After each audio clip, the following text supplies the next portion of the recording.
Vanakkam, welcome back to my channel Saivism. This time around we're going to look at some daily rituals that Tamil practice and what are the significance. So in this episode we're going to look at the birthing ceremony or the delivery day, what we should do. I also thought I would want to do this video because I just had a baby, so I am actually going through these rituals, so I just thought like maybe simultaneously I could share the significance behind every ritual that we are doing in our daily life as Saivite. So first thing first is the event birth. According to Saivites, it's very auspicious and it's something really joyful. It is very important as well. That is why the sage Thiruvalluvar have even dedicated one whole chapter under the title Makkal Peru in Tamil. If you want to Google it, it is in the 7th chapter, the wealth of children. So in this, the third verse actually says Tampurul Enbar Tam Makkal. So Thiruvalluvar is saying the intelligence, they always say that the great wealth or the esteemed wealth of a person is their children. And then he continues by saying Avar Porul Tattam Vinayal Varum, which means that the baby which is like blessed for us, the children which are blessed for us are actually the result of whatever we have accumulated through numerous births. As Saivite, we know that we believe in reincarnation and we believe the soul travels through so many births. I have quoted so many hymns before in this channel. For example, Yelu Kadal Manalai Alavidin Adigam. Our birth number is like infinite. It's like literally counting 7 seas sand, you know. So that's like so much of numerous births. So throughout this birth we do good things and bad things, and the accumulation of the goods and the bads, that's how we are destined with the children in this particular birth. Furthermore, Thiruvalluvar adds that a woman actually experiences uttermost rejoice during this motherhood. When she attains motherhood, it becomes such a blissful experience for a woman. So that is also a side. And then to think further, Saivism says birth, the process of birth or the event of birth of a baby is actually the continuation day of a soul with a new body. If you think about it, yes, the soul is traveling through numerous births. You know, the baby's birth, there would be the soul getting a very new body and starting a new journey. Saivism looks at it in that way.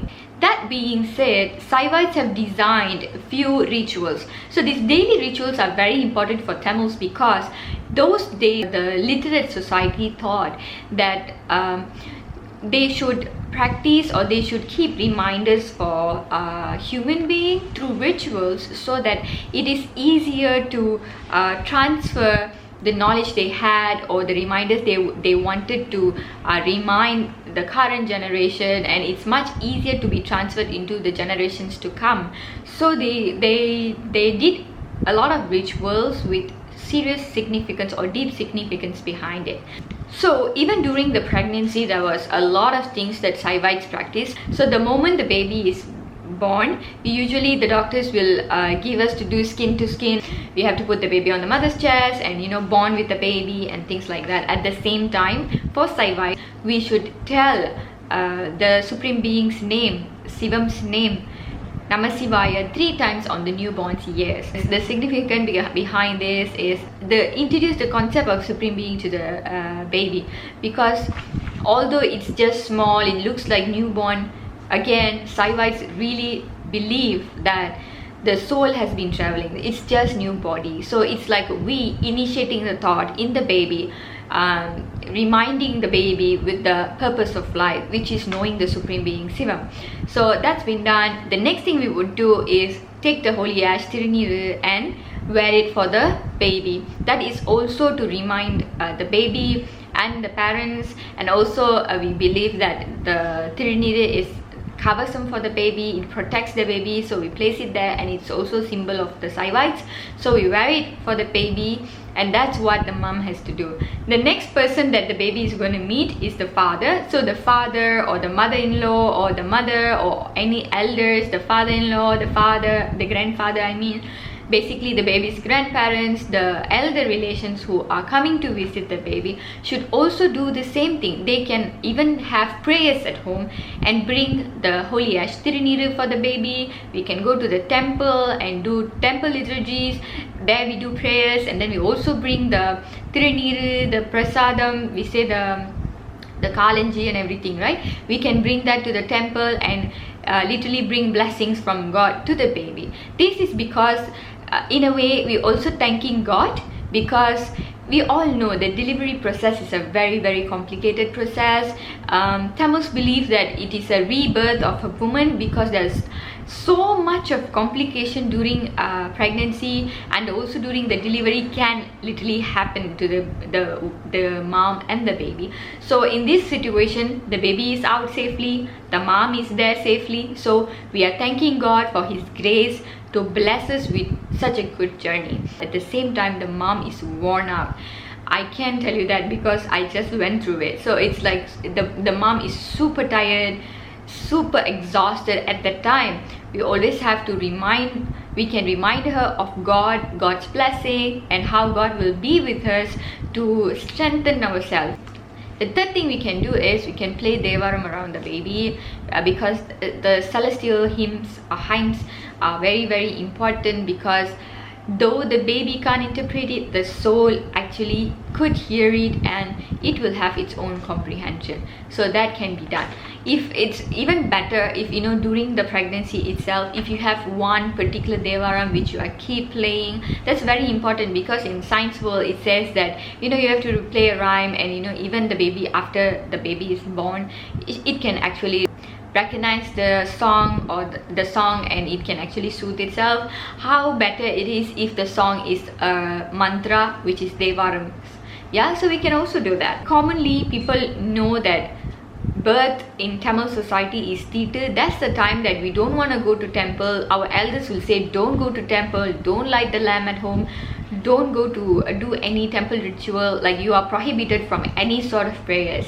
What are you saying? You can ask me that. So for those people who are wondering about that, okay, let's see what we can't do. First thing, we cannot light the lamp at home in the Sami room, right? The second thing we would do is we cannot go to temple. The third thing is basically don't be associated. The people at home also can't go to do any prayers or anything like that for 30 days. Yeah, so let's try to rationalize why would have they said that. Yeah, so firstly, the temples in Malaysia, it's not really relevant for us, but if you think about the temples in India, it's massive and huge and big. When you look at prayer wise, we all know that the female have to pray with the 5 organ touching the ground, and then we also have to go around the temple, and that's how our temple liturgy goes. So if you think about it, a woman who is super exhausted and super weak and barely could even walk, would it be really practical for her to go to temple, go around the temple, which can even include kilometers sometimes, such a long radius that you have to go around, and falling on the ground and getting up? We all know our core muscles are not yet that strong, and we can't do that. For that purpose, maybe the elderly during those days, they said that okay, don't go to temple. At the same time, now it's COVID, this is the best time that we can think about it. That is, temple is a public place, and again, the kid and the mom is very vulnerable at this moment, at that time, right after delivery. So for them to even be there, it's not practical, because there'll be a lot of people, we don't know what kind of germs or virus or bacteria they are carrying, and at the situation of the mom and the kid, the possibility of them getting infected is super high. And we all know, even if the mom get a small fever or something, it's going to be really hard for breastfeeding, and a lot of things, it's going to complicate more things. So 30 days is a good time for the mom and the baby to stabilize. So for that period, probably they said don't go to the temple. And then the next thing is the prayers at home. Maybe from the idea that you shouldn't go to temple, it has just it has slowly moved into the house, and we don't do prayers at home as well. That is not true. We have to do prayers. If you think about it, this is the time physically and emotionally this mom and the child is so vulnerable. This is the time we need God. So according to Saivism, you do prayers. This is the time we do more prayers because you want to cleanse the aura at home, you want to cleanse the vibration, you want to have all good vibration, and you want God's blessing at home. So Saivism school of thought, Siddhanta Saivam, actually proposes one to carry out as many prayers as possibly you could do at home, so that we also can maintain the ambience to be very holistic. So these are the simple things that we're supposed to do as Saiva during a baby being born. So that's about it. Some of my friends actually, since I just had a baby, some of my friends actually was really surprised to see me praying. As you all know, I was born into a Saivite family, so once my baby was born, I did the same thing. Even before, when I knew I was pregnant, I was keep on listening to Devaram songs. And then during my delivery, I did, during in the labor room, we were playing Devaram at the same time. Once the baby was born, I said Namasivaya on the baby's ears.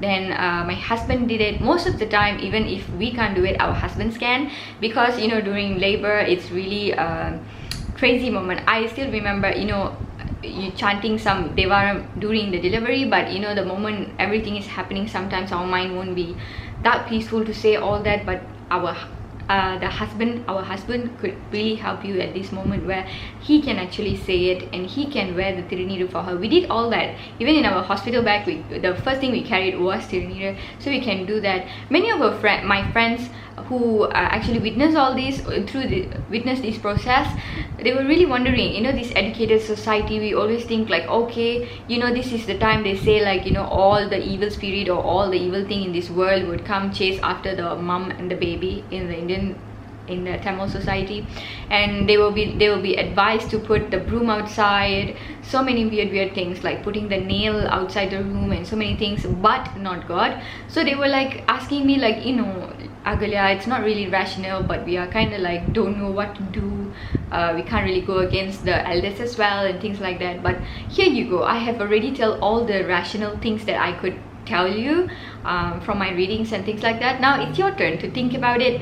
If you feel like it's rational, do it. If you don't, you still feel like, okay, maybe you shouldn't pray to God, totally up to you. But if you're a Saivite, then I would definitely recommend you to do so, because in Saivism school of thought, we totally believe that every moment of your life we have to think about God. With that in mind, that being said, a baby being born in this world is a very long journey to know God. The purpose of our life is to know God. So in that case, introducing Sivaperuman to the baby is very crucial at the very moment that the baby is being born. So that's the idea. Next I might be doing the next ritual that I'm going through here at home. So hope to see you soon. That's all for this video. Thank you. Take care. Bye guys.